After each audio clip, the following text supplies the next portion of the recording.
the Arabian Racehorse Podcast with Debbie Burt and Stephen Molyneux. Hi, and welcome to another edition of the Arabian Racehorse Podcast. I'm joined as usual by Stephen Molyneux from Dubai. Hi, Stephen. Hi, Debbie. How are you? Yeah, very well. And you? Yeah, not too bad, thank you. And we've got quite a busy programme today. We're going to be looking at three races. We'll start off with the race we've just had at Doncaster, which was the Emirates Breeders' Handicap for horses rated 0 to 95. And that was quite a rough race by the looks of things, but a fair performance by Wanasa to win. Yeah, we said when previewing the race that she could easily be one of the better Arabians based in the UK this season, and she certainly went a long way to confirming that. The bare result would only say that she won by half a length, but I think anybody could see that she was pretty green still when hitting the front. I know it was her fifth start, but she was quite idle, tended to hang, certainly hung quite violently to her right, and obviously caused quite a bit of interference, hence the rough nature of the races you referred to. But she's she's progressed with each run. She's only gone up a few pounds for this. Hard to know how much she had in the locker, but you could just tell the way she travelled through the race that she had quite a bit in hand, and hopefully she can go on from this. I know the place pair were both 8-year-olds, but as I say, it's reasonable to assume that she had quite a lot in hand at the finish there.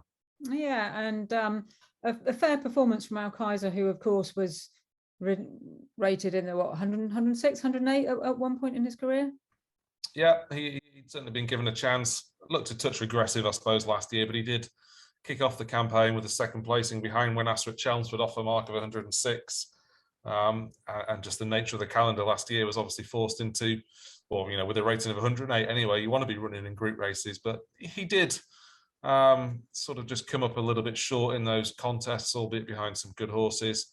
And I suppose a similar sort of campaign is going to lie in wait. The conditions races and group races that we've got, he'll be, you'd imagine, a constant in those. And yeah, he sort of ran, he ran like a horse who does go well fresh, and does sort of pose the question as to how much improvement there is going to be going forward, certainly fitness-wise. But he ensured Wanasa, the stablemate, pulled out all the stops and still retains plenty of enthusiasm aged 8.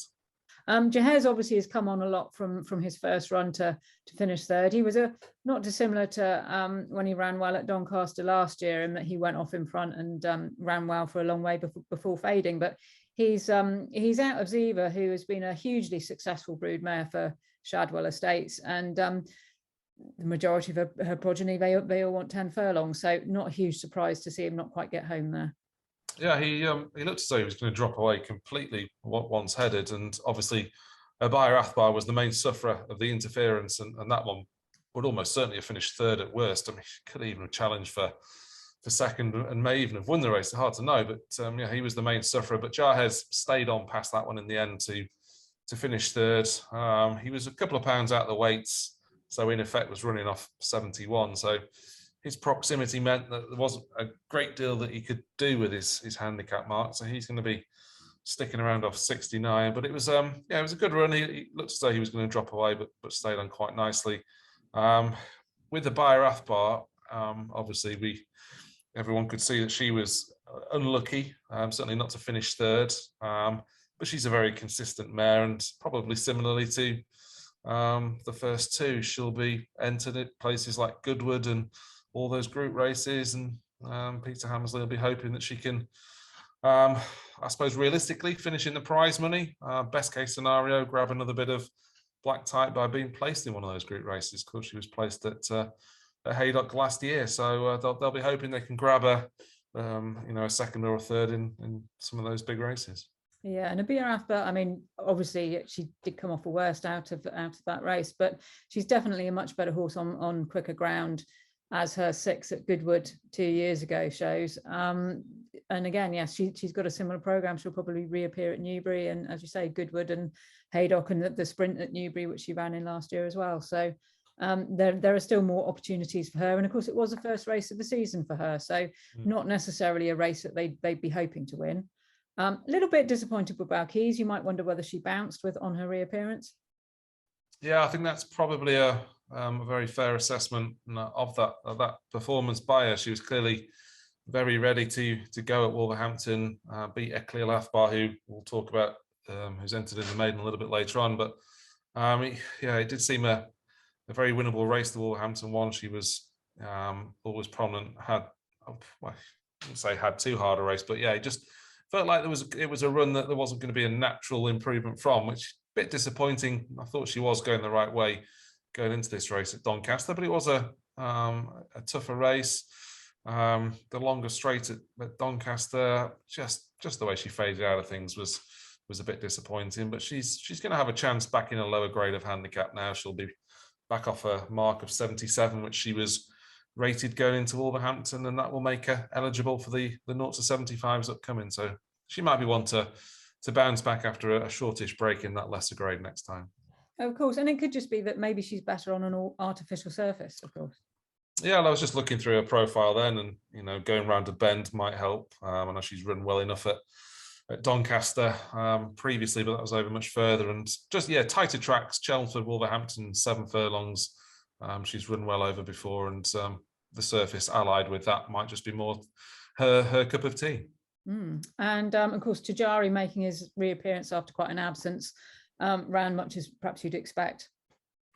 Yeah, 9-year-olds who probably deserve to drop a few pounds, having been off since July anyway, the best part of a year off the track. I only had a couple of starts last season, 3 starts the season before, so not taken too much racing in recent times. But again, another horse that will be in a lesser grade of handicap the next time we see Tajari. Give him a bit of a chance dropping him down the weights. He'll be mid-70s, I think it is, next time. And again, similarly to Balkis, that will enable Tajari to run perhaps more against his calibre of horse nowadays.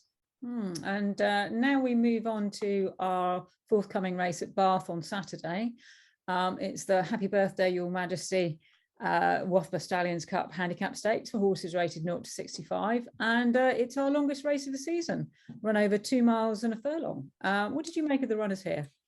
It's going to take some getting, isn't it, for most of these, I would say. Not too many of them have ever tackled such a distance before. I think Stonehenge is the anomaly in that, having won over 2 miles before. So that one would naturally be of some interest, but it's again a competitive little race. Most of these have probably struggled, maybe a combination of not being good enough / not being quick enough in some of their races. So fair enough to have a go at a longer trip. The Arabians are bred for stamina after all, but there'll be certainly 1 or 2 that might be questionable for stamina. But at least at Bath, assuming the weather stays dry, we know that the ground conditions are going to be fairly quick and hopefully not place too much of an emphasis on stamina at the trip.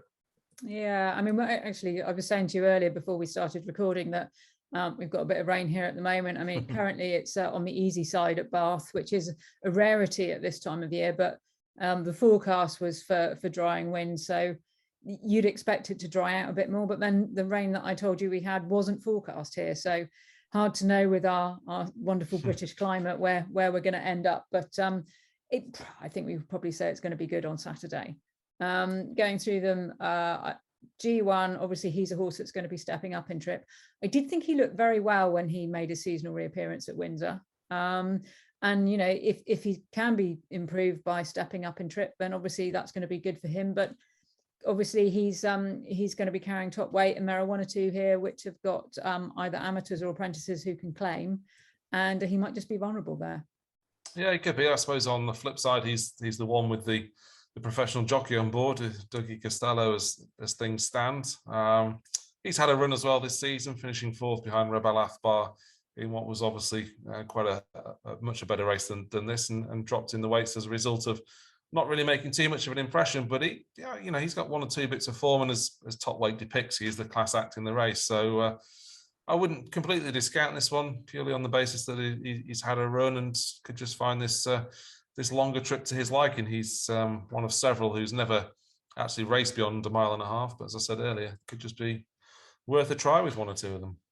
Falcon de Roche is obviously looking to repeat his win first time out that he performed last year at Windsor. Obviously, he's stepping up in trip. However, when I went to see him and Nikki Malcolm and her team down in Dorset earlier this year, she was very confident that he would stay. He's very fit. I'd say he's probably, certainly been primed for this, and I think the team are fairly confident behind him. Yeah, there seems to be plenty in his favour, not least the fact that, as you mentioned, did win on his reappearance last year. Wins are off the same mark as what he'll run off at Bath. So I suppose just a case of if the stamina lasts out. It didn't really threaten in 2 runs after that victory last year, but at the same token wasn't necessarily disgraced. And probably one of 3 that, well, I'd say out of the 6, I'd give 4 of them some sort of chance, and that one's definitely right up there in my estimations. Yeah, and when he finished behind Al Jawahir on their last run last season over 1.5 miles at Wolverhampton, he was held up twice in his run, so you would think that possibly that he could certainly reverse the form with that one. Yeah, I think so. Obviously, a bit more scope as well. Being a 7-year-old, he's not had too much racing. Knows how to win, which is obviously very important in this type of race. And I think he did have the benefit, the £7 claim when winning last year. He's got the same jockey in Cameron Ellis on board, and not hard to imagine that this one will go well. Yeah, and another one who, as you say, who could certainly feature but possibly not win, Al Jawahir. He's obviously in good form. The stable is in good form, having had a 1-2 at Brighton the other week. And although he's not raced as far as this, he's always sort of thereabouts, and he's been placed over 1.5 miles, like I say, and ran well in the last race of last season. So given some of the competition that he's got there, you'd think he'd be sort of featuring somewhere along the line. Yeah, and this race was immediately pointed as the target after the second placing at Brighton. A fair old contrast, 7 furlongs around there to the extended 2 miles at Bath. He is 13 years old now as well. So when you get the older horses and those that have had the odd injury problems, you do wonder whether they progress as seasons go on. First time can be a good time to catch them, but that run showed he's in good form, starts the season off well, and that would bring Al Jawahir bang into contention here. Yeah, and currently he's got the same jockey that he had at Brighton, Lewis Saunders, but there is a question mark, I think, over whether he can do the weight. So there is a chance that maybe that might end up being a last-minute jockey change. But for now, that's certainly the intention that Lewis keeps the partnership for Saturday. Moving down, we've got Heritage Valentino. He's making his first run this season for James Owen. Obviously, that team's certainly proven to be very much in form and is often very good at getting them ready first time. But I'm not sure that he actually came in quite as soon as some of James's other horses, and it's quite possible he might need this run. Yeah, that's sort of the impression I got as well. Sometimes when horses have had an absence, I'd get a request to have their mark revisited, and that request only came in fairly recently. So it does suggest that that Heritage Valentino has not been in the yard too long, but wasn't really entitled, I don't suppose, to make too much of an impression on either of his starts last year. Obviously, one of them came in maiden company, where he was always likely to be outclassed, and similar scenario in a handicap at Chelmsford that Sahis won.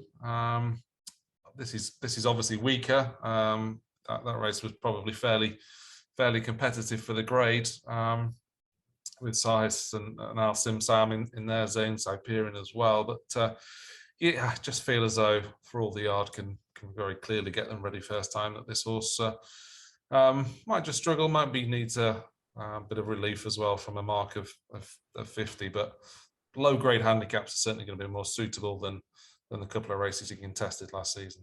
And then moving on to Stonehenge.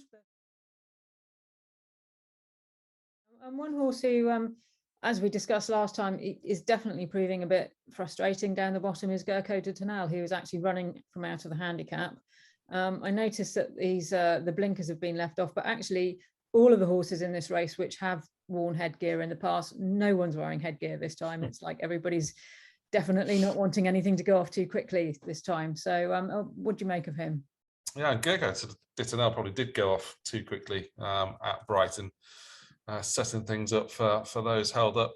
Saying that, I don't think he lasted long enough anyway to suggest that he was massively in form. He's obviously off a basement mark now, and based purely on Brighton, you'd probably have been entitled to drop him again. But the problem with dropping them is that you're just dropping them further out of the weights. And I know these trainers probably struggle to get low weighted jockeys anyway on them. So I'm going to go to Tanel very much off a basement mark. They'll be hoping that the extra distance can help him. But I didn't think he lasted long enough at Brighton to be of too much interest here. And now we move on to our next race at Windsor on Monday. Unfortunately, it's another one where we've got to do prior to declarations. However, it's a maiden race. It's the Emirates Breeders' Maiden Stakes over a mile at Windsor. And you'd think, actually, given the way that the season's gone, that certainly the horses without ratings would be declaring on account of the fact that they need 2 runs to get a mark. So what did you make of this, the entries so far?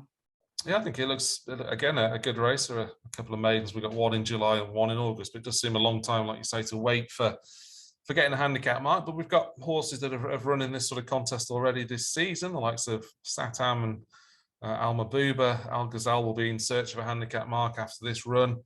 And obviously Eclair Lafbar, who went very close to beating Balkis last time. Throw in as well a couple of three-year-old debutants who could easily be far too good for these. And it probably makes for your stereotypical makeup of a maiden, which is always interesting to see. So, yeah, just looking at it purely and simply, if Eclair Lafbar turns up in the same sort of form as when second to Balkis, then he's obviously going to take some sort of beating. Obviously, as we've already spoken about, Balkis didn't do too much for the form at Doncaster last week. But I think watching the race back, Eclair Lafbar probably should have won anyway. He just maybe took a little bit longer to find full stride as perhaps his jockey anticipated. But I think with the benefit of that run under his belt, that extra experience, had a couple of starts now, then I'd say that unless one of the newcomers are above average, then he's going to take plenty of beating.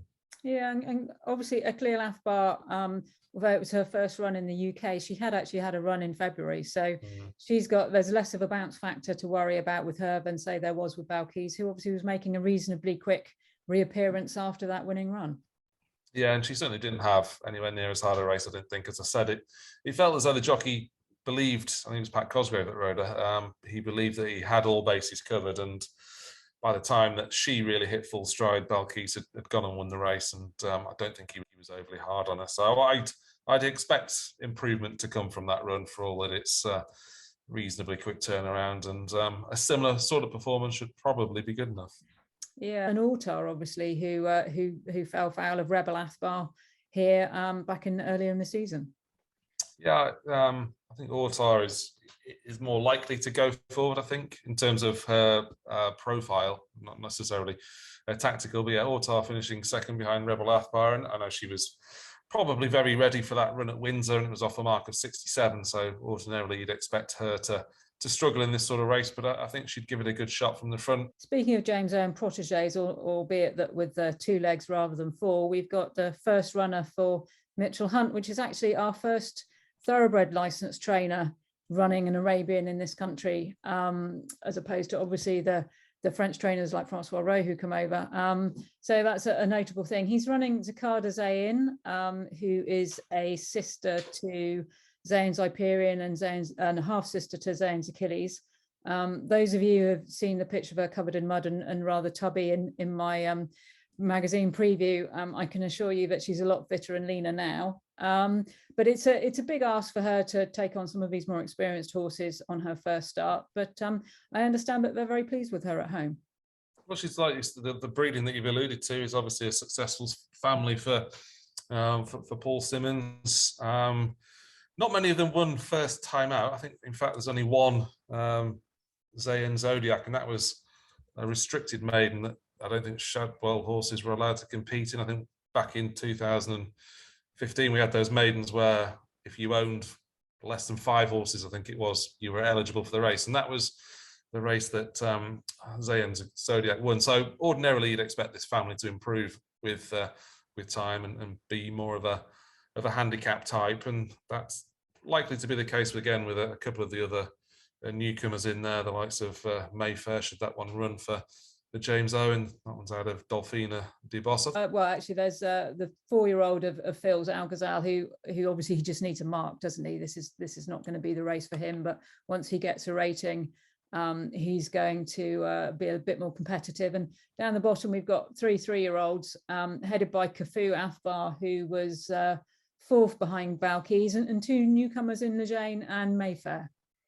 Yeah, the 2 that have run Al-Ghazal and Cafu Athbar just didn't show enough, I don't think, on debut to be suggesting that they could win second time out in the maiden. And as you say, handicap's probably more their thing. But Lejane would be of some interest. 3-year-old filly down the bottom there, bred by Shadwell, related to Sultana, who finished 3rd in the UK and has done very well out in the UAE subsequently, and Katir as well, who'd shown a useful level of ability in France. So that one would be of some interest first time out, but ordinarily you'd imagine might struggle up against some of those with a bit more experience. Yeah, and Mayfair looked very fit. She's not overly big, but she certainly won't lack for fitness. And I know that James is looking to syndicate her, so he'll be wanting the best possible run when she does make her debut, if they do declare her. So that concludes our review of the racing so far. Obviously, I'm going to be tied up with Royal Ascot next week, so that's one of the reasons why we're doing the Windsor race today. And we'll be reconvening, well, in a week's time, I would think, or just over a week's time. Yeah, well, hopefully you'll have a good week at Royal Ascot. We have 2 good Arabian races this week. Yeah, super. Thanks very much, Stephen. No problem.